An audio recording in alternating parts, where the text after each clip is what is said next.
What do you think about all this UAP, UFO stuff? Have you thought about this? Do you think that this is some sort of a government program? Like they've developed these high-speed drones in secrecy? I mean, because that's one prevailing theory. I have trouble understanding, like, take the UFO aspect of it, right? Right. Like, yes, there's absolutely zero question on Earth that there's life out in the solar system. It's an infinite solar system. It goes on forever. Universe, I'm sorry, infinite universe. Smoke some 5-MeO and you'll go out there, right? Right. And like, yes, it's out there. The government keeping it secret and being that capable to find it and keep it secret, I don't know.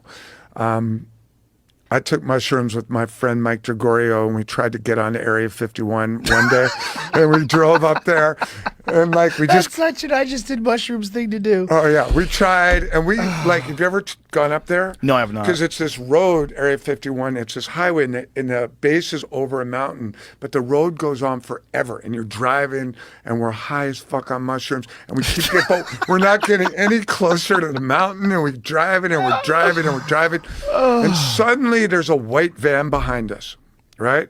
With the light on. And we're like, oh, fuck. Okay, good. Like, this is kind of what we thought might happen. And sure enough, guys get out, military dudes with guns, and they're looking at us like, okay, you guys are on mushrooms, right?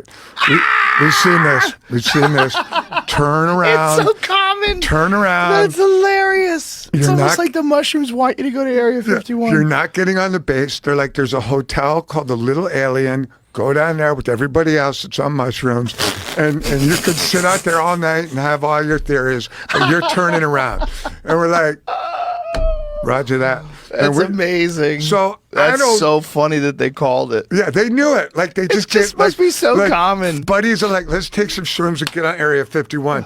And these guys they weren't nasty or tough, but they're like, yeah, you're gonna turn around, drink some water, turn around, and go to the Little Alien Hotel. You're allowed to get like a certain distance, and then it's illegal. And I believe they had to expand that distance. I want to say it was during the Obama administration. They had to acknowledge it might have been before that.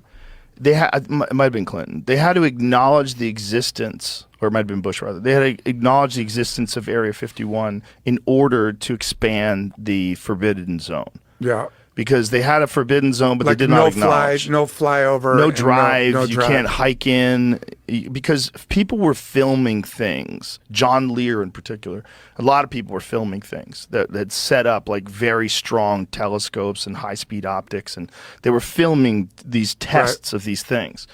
Whether or not these things were UFOs or whether it's top secret shit they're working on. Obviously, the stealth bomber came from that program. The Harrier jump jet, which would like vertically lift and then take off. They made a lot of wild shit that is absolutely from us. But the alleged claims, and the most fascinating one is this guy Bob Lazar, who claims to have worked at S4, which is a Site 4 of Area 51, and he was on a program designed to back engineer this recovered disc. It's a fascinating story because if he's full of shit, oh my God, what a great story. This guy's pulled the wool over people's eyes for 30 years. Right. Because he told the story in like 1989 was the first time he told it. So it's more than 30 years.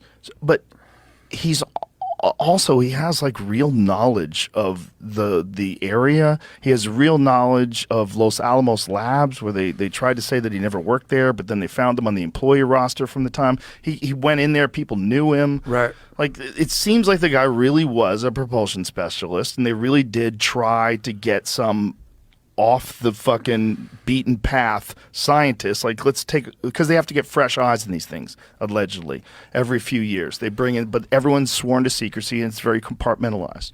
So the metallurgy guys are not allowed to talk to the propulsion guys, Right. No one gets together and goes, what the fuck is this? Right, like, they can't right. have a group of science. So they exist in a team form, and it doesn't work that way. They need more people. And he said no one was able to figure out anything about it other than there's some sort of a reactor that worked on some new element. It was theoretical back then, but now they know it's a real element. It was discovered. I will believe it. Like, I have no reason to not believe it, and to certainly not like what I was getting at, though, is Yeah. that like when you see an insane system like these helicopters and the goggles, and then you see these insane nuclear powered submarines and these insane aircraft carriers, like what we have built is so fucking mind blowing.